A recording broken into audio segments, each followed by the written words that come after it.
And we are live. Live again, back for another week. It's fantastic to be here in front of you all, and today we're talking about a topic that is super powerful, extremely relevant in today's world. Certainty in sales, certainty in customer service. Jamie. Yeah. Certainty's the magic, right? Certainty is what's going to get you to where you need, whether it's creating more sales, whether it's getting that dream date of your life, whether it's simply just leveling yourself up as a human being. It all comes back to certainty. Certainty is really the key behind everything, because if you don't have it, what are you left with? What's the big difference, Mick, between, being just that person like, I think I've got it going on, maybe I'm not 100% certain, versus that person that comes in, has complete, total certainty in the belief about themselves, about what they can accomplish, what they can do. What's the difference between those two people? Yeah, absolutely, Jamie. The only difference between those two people is their internal belief. That is the only difference. They can have the same skill set, the same tools available to them, but it's their internal belief. And I'll use an example. You get a contractor into your house, you get a tradie to come and fix something in your house, and you got one guy that walks in and he looks a bit confused and he doesn't quite. He's like, oh shit, I'm not really sure what to do here. And you're like, uh-oh, what's going on here? Is this guy going to be able to fix it? Am I going to cop a huge bill here? What's going on? The other guy walks in. Yep, no dramas. We can sort that out. Yep, happy to do this. Yep, no worries. Give us a minute. He runs outside, calls his boss, and says, hey, I don't know what I'm doing here. Where should I start? Oh, start here, and here. Yep, sweet. He walks in with confidence. The other guy who's a bit confused, he jumps on the phone and says, I don't know what I'm doing here, boss. The client experience is completely different. The client has 100% faith, 100% trust in the confident guy, because he knows that he still calls his boss, asks what to do because he doesn't know, but he delivers that certainty and that confidence, and he gives that belief to the customer for your customer service. Yeah. And we've all experienced that everywhere. Anyone, whether it's in your business, you've had someone in or an IT guy, and he's sitting in front of the computer and you're like, this guy has no idea what he's doing, and I am not confident. We've all experienced that, and it's not a great experience for customer service. And have you experienced that in sales, Jamie? Yeah. Look, a lack of certainty is a lack of sales. A lack of certainty is a lack of sales, because if I'm coming to talk about business, I'm coming to talk about relationships, whatever it is. But if I come in, it's like, yeah, well, geez, I sort of think we can maybe do something there. Right? Everything changes about the message that I'm delivering. When there's no confidence, when there's no certainty in behind my messaging, that message falls flat. People crave certainty. It's one of the 6 human needs, right? We have to have that certainty. Think about it. If you're about to invest a bunch of money into someone, into their product, maybe they're in a Kickstarter or whatever it is, and they're very unclear and uncertain about that message, what are the chances of you actually going ahead and investing in that company? Truth is it's next to none. You can have that person that comes on there that delivers a beautiful message. They might not even be a part of the company. They come on, they deliver that beautiful message, and they come from an absolute place of certainty. Guess what? It's those businesses, it's those people who end up ultimately getting the sale. Now, I'm not saying be deceitful here. I'm not saying baffle them with bullshit, because like you gave on the tradie example there, Mick, if you don't know, right, go ask, go pick up the phone. So one of the things that years ago, I managed that auto parts store. And one of the big things that I would say is the phone is your friend. If you don't call, or if you don't know, pick up the phone and call. Have certainty even telling your clients, even telling your people, you know what? I don't know the answer. It's when you go ahead and you say, oh, geez, I don't really know. And then you do nothing about it. That's the quickest way to shut down any sale, both present and future. But if you've got that certainty, that confidence in yourself, I don't know. But I'll tell you what, I'm going to find out. Or I can find out. Or I'm going to call someone that's got that answer. Now listen to the tonality in my voice. I don't know the answer. I don't have the answer for whatever that is, but I'm so confident.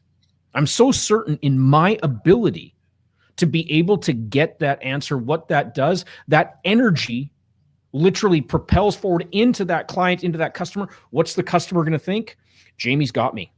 Even though he doesn't know what he needs to know right now, or what maybe I need to know as that customer, because Jamie's got so much certainty, he's got it taken care of. He's going to go ahead. He's going to figure that out. Look, I had a challenge today. I use a program that transcribes a lot of my calls from my clients and stuff. And myself and my team, we'd put some stuff together to automatically send this information out to the clients. Here's what happened, though. The information wasn't getting sent to them. There was no autoresponder. There was no auto email that was getting sent to the clients. And of course, I don't know what's going on. I really don't. But all I had to do was just to share some of that certainty. It's like, yeah, you're right. You didn't get that email. Guess what? I'm going to get a hold of tech. They're going to let me know what's going on. We're going to get you fixed up ASAP. Now, I didn't have the solution. I didn't know what to do. I didn't know what settings to set or anything like that. It's totally beyond my capability. But guess what? I've got enough certainty in my ability to communicate to be able to go ahead and get that answer for the clients. That's certainty. Yeah, absolutely. And Jamie, in all the teams that I've built over the years and worked with, one of the things I always share with them, and this is in the trade background, is you can confidently tell the client you don't know the answer. Yeah. But what you must have absolute confidence in is your ability to find it. Yep. I pride myself on saying, with me and my team, there's no problem we can't solve. Mm-hmm. Do you know why? Because we know who to call. Yeah. We don't know everything, but I know the number for the person who does. Yeah. In that special field. And we would go in and we were like, whoa, this is a really complicated bit of machine. I'll just jump on and see if I can get hold of tech support and we'll work this out for you. It's no problem. Oh, okay. Oh, sweet. This guy's got it sorted. I got no idea what I'm doing. I'm bamboozled. This is well above my pay grade. I have no idea what I'm looking at. But guess what? I got the number for the bloke who knows how to fix it. Yeah. Sweet. Bring him up. Yeah. This is instilling that confidence and certainty in your ability. Like you say, Jamie, you've got absolute certainty in your ability to communicate with the team or whoever to solve the problem. I've absolute certainty in my ability to find the answer. There's no problem that can't be solved. You just absolute certainty. I don't know everything, but I've got absolute certainty that I can solve the problem. And that's instill that in your team. So when it comes from a customer service, they've got absolute certainty when they deal with their clients that they can solve the problem. Yeah, no question. We've got to have that.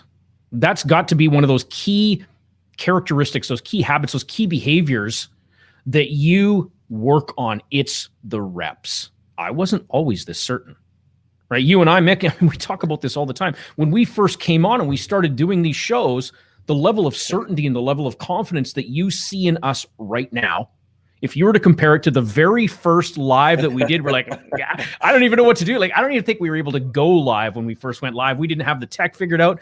And we were very different people back then because there were so many things that we didn't know. We hadn't had the opportunity to do the reps. See, it's all about the reps. It's all about doing this over and over and over. We're approaching, I think, pretty darn close to 100 episodes now of this. We go on live pretty much every week. We share a ton of massive value out there. For us, it's become natural, normal, and easy. Why? Because we've done it over and over and over. Do we make mistakes? Absolutely. And we own them every single time. A couple of weeks ago, we couldn't get your Facebook Live. We couldn't get that going. We had some issues. Guess what? We figured it out afterwards. We sent the recordings and boom, you put it up there. You posted it up there so people could go ahead and watch it. Certainty is not about doing everything perfect, right? And I really think, I'm stealing this from Tony Robbins here, but I really think that perfection, that whole idea, that search for perfection is really the lowest standard of all, because I don't believe that there's such a degree of perfection out there, because what I might think is just absolutely wonderful and absolutely the best, Mick, you might think it's a pile of crap. And that's absolutely truth, because we all have our own individual perspectives. So certainty isn't about being perfect all the time. Certainty is about doing the reps and doing the practice and doing the really hard work. Mick, can you think of anything where, you sucked at it at first? Right? You weren't good. You had some uncertainties about it simply because you didn't have that experience. Yet once you started doing it over and over and over, it started to become, second nature, that unconscious competence. You got it to that level. Can you think of anything like that, an example that you could share with us that really highlights it's not about perfection, it's about the reps that bring that certainty on? Yeah, look, there's a few examples. So other than this show, which Jamie brought up before, like delivering team meetings. So when the first time I had to get up, probably 8 or 9 years ago, maybe even 10 years ago, first time I had to get up for a team meeting, I got up, I was nervous, I didn't know what to say, I was worried I was going to say the wrong thing and confused. And now I get up and just speak and I'm all good. And there's no problem, that's just, you've done the reps. I've delivered hundreds, probably 1,000 team meetings now. And it's second nature. You just get up and you speak and you know what you're going to talk about and you have your outcomes there. And it's just second nature, like I said. And the other side of that probably is even with coaching. When I first started doing coaching over the phone, over Zoom, over these kinds of things, I was a little bit unsure. I had confidence in my ability. I knew that stuff technically, but I hadn't hours. But, what is it? The master of 10,000 hours, did the reps. And now it's second nature. You jump on the phone, those questions you need to ask, they just flow and they just come and you seem to be able to get the best results out of people effortlessly. Yeah, that's a big one. Right? You talked about mastery. You talked about those 10,000 repetitions, 10,000 hours, 10,000, steps forward to bring you to that ultimate result. That's what it is. That's what builds that confidence within you. But we get the question, Jamie, well, I'm new, right? I'm new. I haven't done this before. I need confidence right now because I'm just starting out my business and I need to go ahead. Notice the word that I'm really enunciating there. I need to go ahead and create those sales. What are the couple things wrong with that statement that I just made, Mick? Well, firstly, it's the need. The word it's a desperate, it's a chasing word. It's not it's not a word that's going to program your mind for success. That's for sure. Yeah. How much confidence, how much certainty is in the word need? Absolutely none. Because if you're chasing it, what does that say about your ability to be able to do that? What is my level of certainty in my ability when I'm needing to go do something? 0. Donuts. That's a big distinction. That's a really big distinction right there. When I'm in a place of need, when I'm in a state of need, oh my God, I got to make that sale. Oh my God, I got to do this. I really need to. I just need to make it happen. When I'm in that place, there's absolutely no certainty in my ability. When I can transform that state, right, totally eliminate need. I got a really cool coin. I don't have it here. It's actually packed up here. But you know what it says on it? It says, never be needy. Right, from me attending, I was with Oren Claff, Daniel Berger, and Matthew that commented here earlier. I got to meet him in person, all that at Oren's amazing Vortex 2021 event. It was just absolutely outstanding. But one of the things there is really eliminating that need. Because when you're needy, you're chasing things. When you're needy, you're in a supplicant position. When you're needy, you're not exhibiting confidence. That's a game changer right there. Yeah, absolutely it is, Jamie. And that neediness comes through in everything you do, everything you portray. If you're desperate for the sale, and again, I'm going to tie this back to the construction industry. And I've won and negotiated millions of dollars worth of projects and delivered them. And the one thing that I've discovered, the secret to winning those bigger jobs and those tenders and dealing with those builders, is the lack of neediness. I've had so many business owners in the trades and construction say, "Oh, I don't like working with the big builders. They try and screw you over. They try and do this." When you go to the table, you need to be prepared to walk away from the deal. Yeah. Right then and there, that's the number one secret. Is if you need to be able to walk away from the deal. You don't need this project; they need you. They need quality contractors like you to deliver projects on time. They need your resources. Yeah, they want you to do a cheaper price, but if you walk in there going, "I really, really need this," guess what? You're going to pull your pants down and you're going to win the job with no margin. If you get the job, you're going to get screwed over because you're needy and they know they've got you on the hook. If you're prepared to walk away from the deal the moment it starts, That changes the game. That's a level of certainty and level of confidence that most builders don't expect. Yeah. That neediness, if you haven't got forward work or you haven't got a plan A and a plan B, that flows through. You've got to have that confidence and that certainty. If you eliminate neediness from your business, it's a game changer. Yeah. Like if you literally only implement that one thing in your business, it will explode your business. Yeah. Yeah. But now, we've talked a lot about what I might even call theory. It's like, great, guys. Okay. You've told me I got to do it 10,000 times. You told me I can't be needy. You told me I have to be certain. How do you, Mick, how do we be certain? Would it be okay? Would it be okay if we were actually to share with our listeners, share with our viewers here today, the formula, the recipe, the structure of how you can create that state? And here's the great thing, right? Insider tip. It's not just certainty. It's truly any state, anytime, anywhere, any place. Do you think it would be okay if you and I, between the two of us, we shared this massively valuable secret, and if we gave it away for free today? What do you think about that? I think that would be absolutely okay.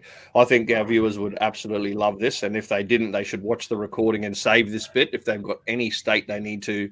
Yeah. You know, Jamie sells a whole program on this. You know, the dimensions of state management. Yep. He sells a program, and we're going to give it to you for free today. So if you're watching this, take some notes. If you watch the recording, take some notes. This bit, like I said, Jamie sells this as a program. Yeah. With other stuff added in, obviously. This is one element of the program. Yeah. But take some notes because this would be fantastic. This is highly, highly valuable. This is absolute gold. So yeah, this is something that, you know, the reason we're sharing it today, because Mick and I, again, we had a conversation before the show. We're like, we want to do something crazy. We want to do something radical because we've talked a lot of stuff. We've shared a lot of insights, knowledge, this and that. But how often do we actually give a live presentation, to just go ahead live, to be able to give it out? We don't do it that often. So this is us stepping up. This is us stepping into our own contribution to really make a difference for you, the listeners, for you, the viewers, to really go ahead and set yourself up for absolute massive radical success. Mick, I want you to start us out.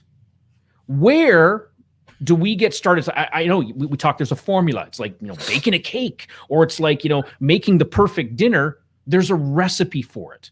There's a formula. Yeah. Where does the recipe start? Look, the recipe starts with probably the most powerful part is the body.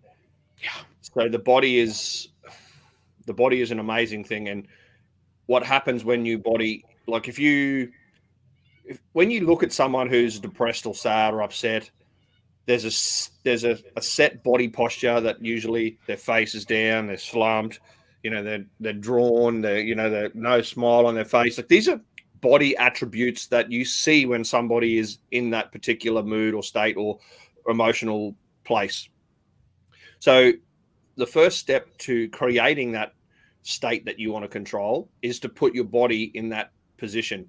So if someone's confident, certain, they're up, they're breathing deep, their face is lit up, they're moving with energy, they're standing up, they're upright, chest, shoulders back, head up, and then you see someone confident walking in, you're like, hey, this guy's got his shit together.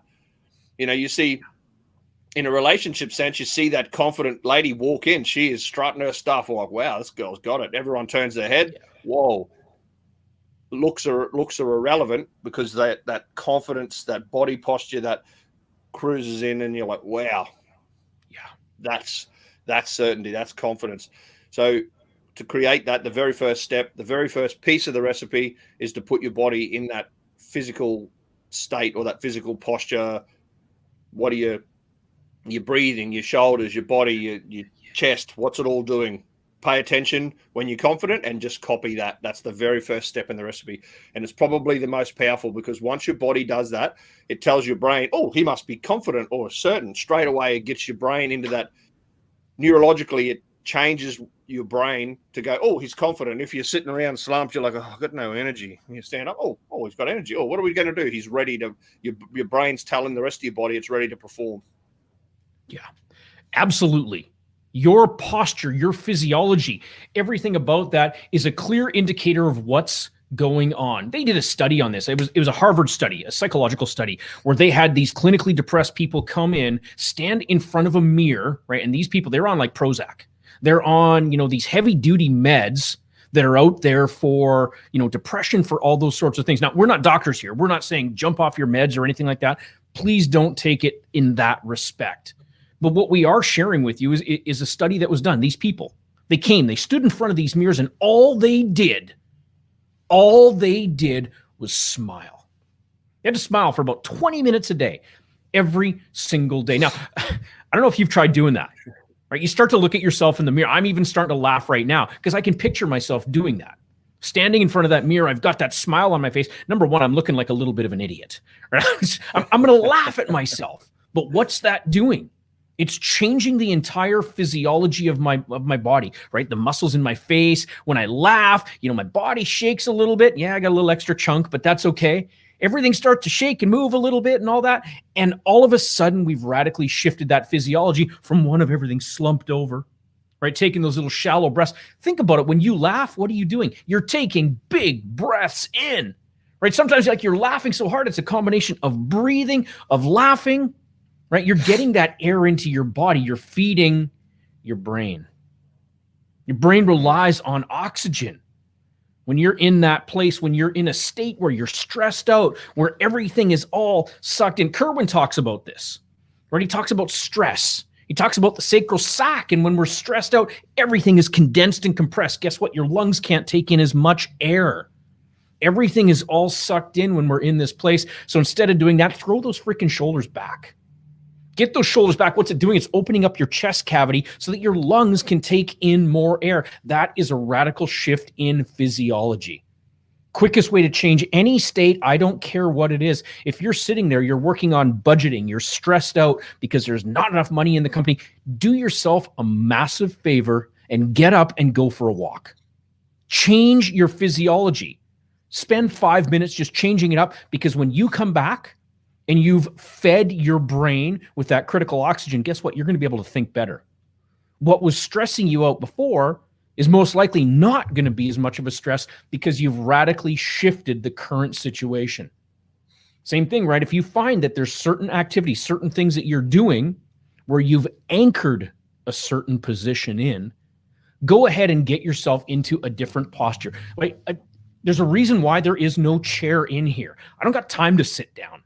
Me standing all day literally fuels me with the energy that I need to go ahead and create the massive impacts that I do with my clients, with us on the show and everything. Key number 1 point, change that physiology. Find a way, stand up. If you can't go for a walk, walk around your cubicle, stand up, stretch. Just take a couple deep breaths in, right? Work that body to change it so that you can come back to whatever that task was, refreshed with a different mindset around. Now, that's only the first piece. Like, that's only the first. Is it okay if I take the second piece, Mick? Is it okay if I talk about it? Because I'm a little bit passionate about this next one too. Absolutely, Jamie. All right, this one's big. So what have we got so far? Right, let's recap here, because this is really important. I want everyone taking notes on this, because this is going to change your life.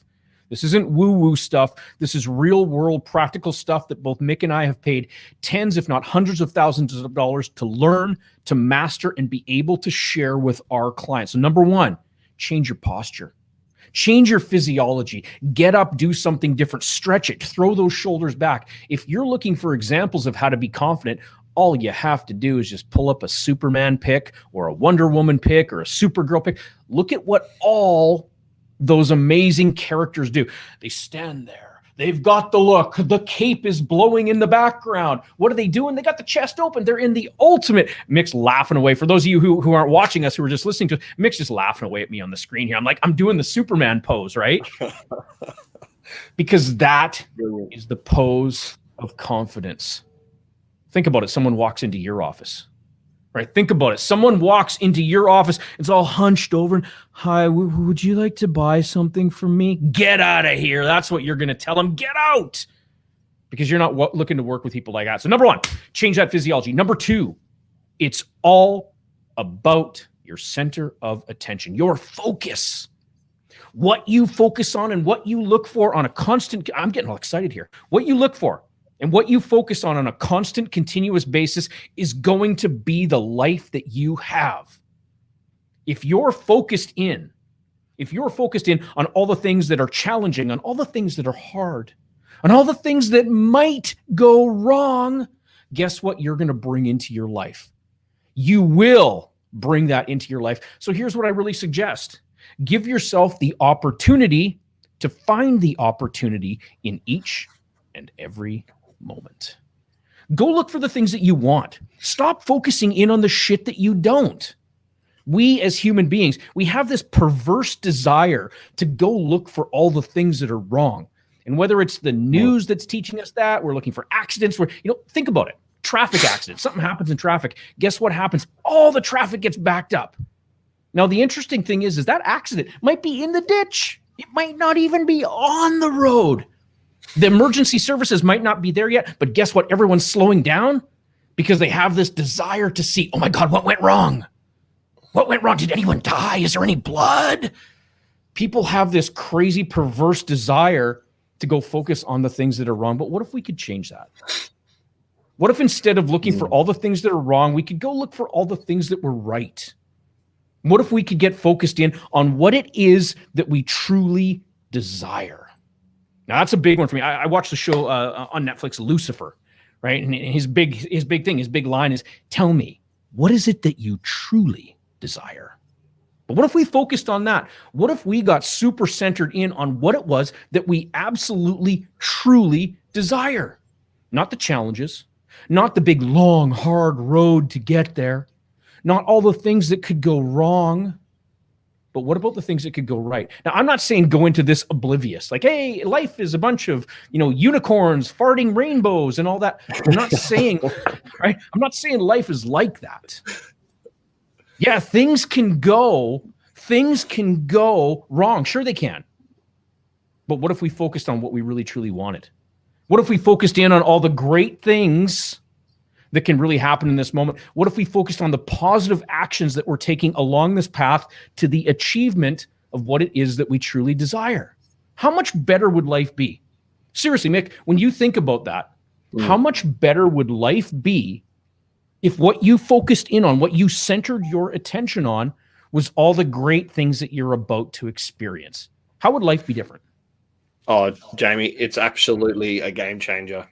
If you spend the majority of your time, if you focused on all the things that you want, all the things you're about to experience, it releases chemicals, endorphins in your body, and it absolutely lights you up from the inside out. There's no other way to explain it. It lights you up from the inside out. And like Jamie said, it's not about being oblivious to the challenges or to the problems or to the things that can go wrong. It's where you spend the majority of your time focusing. Yeah. From a business context, it's the same thing. When you spend the majority of your time focusing on the problems, guess what you get more of? Problems. If you spend the majority of your time finding solutions to those problems and everything's solutions focused or where you're looking forward, then guess what you get? More solutions to the problems. Same thing when you look at what you focus on is what you get more of. So if you focus on how hard it is, how challenging, how you're not going to get it, guess what you get? More challenges, harder. If you focus on opportunities and what couldn't go right and solutions to whatever it is you're trying to, if it's confidence and you're talking about sales, if you focus on delivering that sale, that it's 100% given that you're going to add value to this guy, then guess what? You're going to get more of that. You're going to get more of that. You're going to get more of that. Like I said, it's where you spend the majority of your time focusing. It doesn't mean you ignore any of the other things. It's just where you spend the majority of your time. Yeah. Look, we are powerful beings, us human beings. And I am going to go woo-woo here for a moment, okay? I'm going to go woo-woo here for a moment because this is really important, right? We really literally create the lives that we focus in on. We create that. The energy that we're sending out when we're focusing on all the things that we don't want, it's like a magnetic attraction. When you focus on all that crap, the universe doesn't know if it's good or bad. All the universe knows is, hey, there's Jamie, and he's focusing on the fact that, let's make something, he needs more business. And all he's doing is he's just focusing on more business. Universe doesn't know if it's positive or negative, right? And he doesn't have enough. And all he's saying, he doesn't have enough, he doesn't have enough, he doesn't have enough, right? He's focused in on the fact he doesn't have enough. Guess what? The universe, all it hears is, hey, you know what? He's good with that. He must be good with it because that's what he's focusing on. That's the energy that he's sending out. And that's exactly what you're going to get. That energy, when you focus on all those problems, it's like, oh, there's a problem. Oh, you want more? Oh, we'll give you more. Because I firmly believe, right, whether you believe in God, the universe, Mother Earth, whatever that greater power is, we're not here to debate that today. What we are here to really get clear on, discuss, though, is what you focus on, you will get. If you're always focused on the fact that you don't have enough, you're going to get more of not having enough. If you focus on the abundance, on the gratitude for the moment, right? And this is, again, maybe this is a little woo-woo, but when you apply some of those practices of The Secret, of some of these big guru things out there, when you get really centered in on what it is that you truly desire, what you're grateful for, what you're thankful for, guess what you'll get? More of that. Absolutely, Jamie. Which that brings us to the third point. One of the things that you can use to shift your focus is the words you use. And Jamie and I have talked about the power of the words we use. It's your language, what you're saying to yourself. Are you saying to yourself, look at all these problems? Because that'll align your focus to more problems, to more. Are you saying, well, okay, what's the opportunity here? What's the solution in this challenge? Okay, I acknowledge that's the problem. What's the solution? Where can we move forward? What are you focused on in that moment? If you're building confidence and certainty around sales, what are you focused on? Are you focused on the fact that the client's going to say no? Are you saying to yourself, oh, well, what if he says this and what if he says that? Are these the words you're using? Because the words you use program your mind, program your area of focus. So are you using words like, this guy, I can't wait to deliver value to this guy? Are you saying this guy's going to say yes, can't wait to get the sale? You know, like, are you going to say abundant if I only work with the best? So if this guy doesn't fit the bill, then the next one might suit me. Like, what are the words you're using to program your mind that with that certainty, with that confidence? If it's going in to sign that $2 million project deal, are you saying, oh, what if he tries to drop the price? Are these the questions you're asking yourself? Instead of, how can I add more value to this? How can I make sure we achieve our outcomes? What's the opportunity to learn something out of this? These are forward-looking questions and things that you say to yourself will align your focus. Jamie, what's an example, like a relevant real-world example that you can share with the listeners, and how the language, how powerful that is, and how it can work? You've asked me this question a million times, and I reckon you're renowned for it with all your clients and anyone on the show. So what's an example or something that you can use that you've used to program your mind to help shift your focus? Abso-freaking-lutely. I have said this. Oh my God. I'm not kidding when I say I have done this thousands of times. It's not what's the problem. It's not what's the challenge. It's not, why can't I get it right? Every single time an unexpected outcome is provided for me. Notice I didn't say failure. You know what I do? You want to know what I ask myself? What's the opportunity here right now? Change your language. Change what it is. Think about that question. Just think about that question. And here's why we do this, because whatever we ask our brain will answer. Why is this so hard? Well, because you suck. Why can't I ever get it right? Well, because you suck and you're really bad at it. Whatever you ask, you're going to get an answer for. So ask better questions. Ask better questions and get better. What's the opportunity here right now? I used this example earlier on today, right? Maybe here we're driving down or something like that, and we get in an accident, right? It's like, well, come on, Jamie. Opportunity? Seriously? Opportunity? There's no opportunity in an accident. Really? What if that was actually one of those things that was destined to be? If you believe in destiny, if you believe in fate, maybe that was a part of that fate, but maybe that person is someone that you need to meet because maybe it's a strategic partnership. Maybe instead of getting out and freaking out and getting into a yelling match or something that's not going to get anywhere, Because every time one ego steps up, the other ego steps up, and it's just a battle of egos. That's useless. But what if instead we started to find the opportunity, even in the most demanding, difficult situations? How would life change? Maybe that person is someone you're about to do a deal with. Maybe there's really an opportunity. Maybe you stopping there with a minor fender bender prevented something further from happening further on down. Maybe there's a reason why it happened. Maybe there's an opportunity in that moment. Maybe you were supposed to meet that person. That changes everything. When we look for the opportunities, when we literally change the narrative that's going on in our minds, and this is really powerful, because most of us, and I was there, right? And sometimes I'm still there. This is constant work, guys. It's not because, hey, okay, I've done it, 10,000 times. I'm good. I don't ever have to practice it. You will have to practice this every day for the rest of your lives. This is not something that you just get it once. It's perfect. My life is perfect. Everything's great, blah, blah, blah. It doesn't work like that. This is a constant ongoing practice. Someone cuts me off in traffic and so I still get pissed off. But it's like, okay, catch yourself, right? Catch yourself. What's the opportunity here? Hey, maybe I needed to slow down. Maybe that prevented me from having an accident. Find the opportunity. Ask yourself what that opportunity, change the narrative of what's going on upstairs, and you will change your life. Here's one other thing I want to share in here because it's really important. Stop beating yourself up. Stop with the negative role that's going on over and over and over. I'm not good enough. I'm not smart enough. I don't have the skills. I don't have the tools. Stop with that. I used to be there. I used to tell myself, you know what? There's no way I could do this. There's no way I could go meet these people. There's no way that this is going to happen. I'd tell myself that story. I'd hear that narrative in my head. And guess what? Yeah, nothing happened. When I changed that story, when I changed that narrative, that's the stuff that put me in front of Tony Robbins. That's the stuff that put me, sitting next to Gary Vee, having a great conversation with him. That's the stuff that Mick, you and I put us in that room having lunch with Grant Cardone.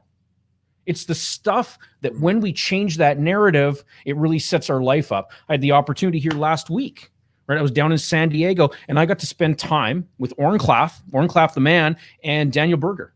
And when I say I got to spend time with them, I'm talking away from the learning, away from the sales, away from anything. It was really cool. We were out, I was talking with Oren and we were looking at his awesome G-Wagon. He's got this really, really, really kick-ass G-Wagon.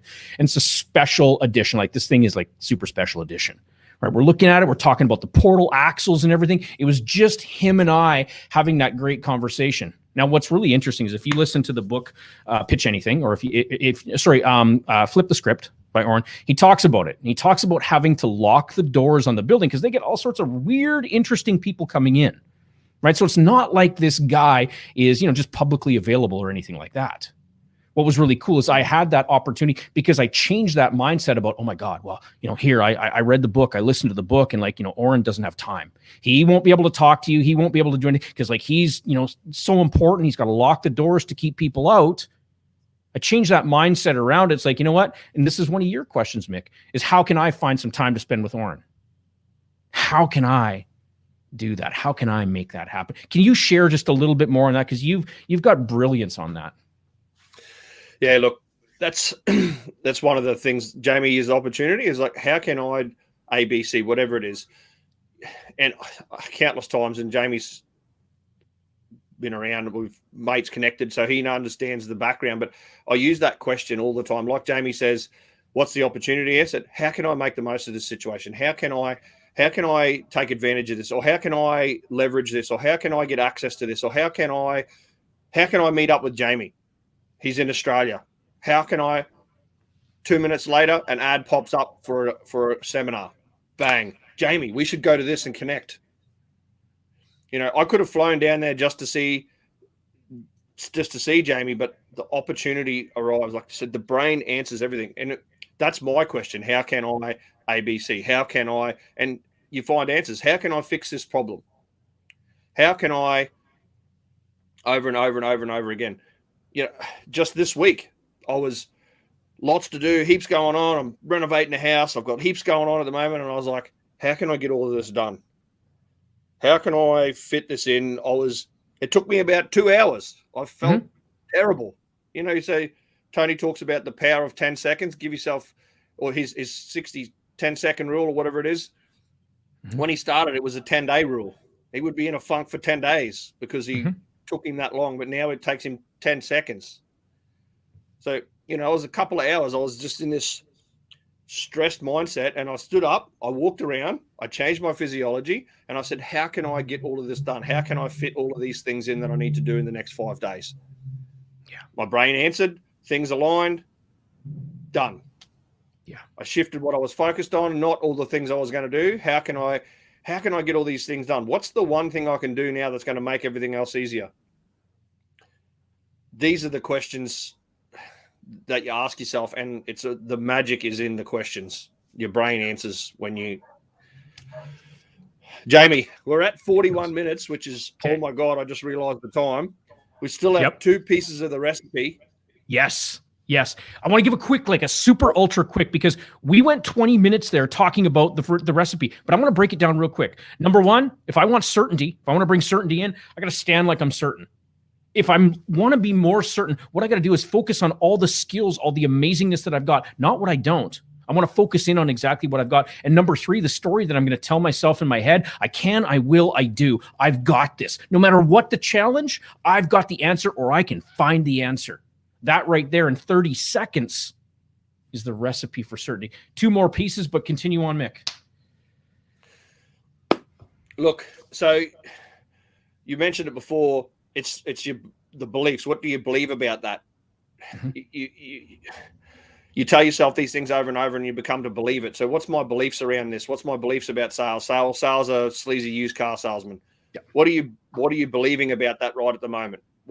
That's the other part that helps to shape that certainty. You're talking about sales, certainty in sales. So I'm going to get absolute certainty. I believe that I've got this no matter what. I believe that I'm the person to serve them. I believe what you believe about that moment will shape. It's from your focus, from your physiology, your focus, your language, and then that'll shape your beliefs. And that's the next step to really lock that in, really get certain on what it is. You shape your beliefs, and that will lock that in. Yeah, no question. When you practice this, when you do this over and over, it becomes second nature. You're going to work on it for the rest of your lives. This isn't a quick fix. This isn't press the easy button and that was easy. It's not like that. This is something that you will do, you will adopt for the rest of your life. And guess what? Certainty is just step 1. There's about 1,000 other steps for 1,000 other emotions, feelings, meanings that you can apply. This is step 1. How powerful would it be if you had an armory, a tool bag, a toolkit of your 6 most powerful states that you could pull out when you needed and put them on, like an outfit, right? I'm going in to do problem solving in a business, right? I need certainty. I need this. I need curiosity. I need compassion. I'm going into a situation. How powerful would it be for you in your life and in your business if you literally had a wardrobe of really cool, super powerful emotional states that you could pick out? Oh, what do I need in this situation? Oh, I'll grab this one out, and you put the jacket on. Yeah. Or you put on like your favorite pair of jeans, like one of my mentors, Scott Harris. He used to talk about his jeans. He said, you want to practice that till it's like your comfy jeans. When you first put them on, they're stiff and they're weird, and you're like, oh, these jeans are crap. And a year later, you're like, you don't want to take them off because they're your favorite jeans, and you wear them like 5 times without washing them because you want to keep wearing them. Exactly. That's how you want it to be. So look, practice this stuff. Practice 1, get it good. Practice another, get it good. Keep over and over and over, because repetition is the mother of all skill. Yep. No question at all. With that said, we are going to wrap the show for today. We hope you found this, super, super interesting. It is one of the most impactful practices that both Mick and we practice this on a constant, continual basis. When you do this, when you apply it in your business, in your life, in your relationship, in every facet of your life will change radically. I don't know about you, but a radical shift and a radical change in the best way possible, I'll take that every single day. That said, have an outstanding rest of the weekend. We will catch everyone next week. Absolutely. Catch you all next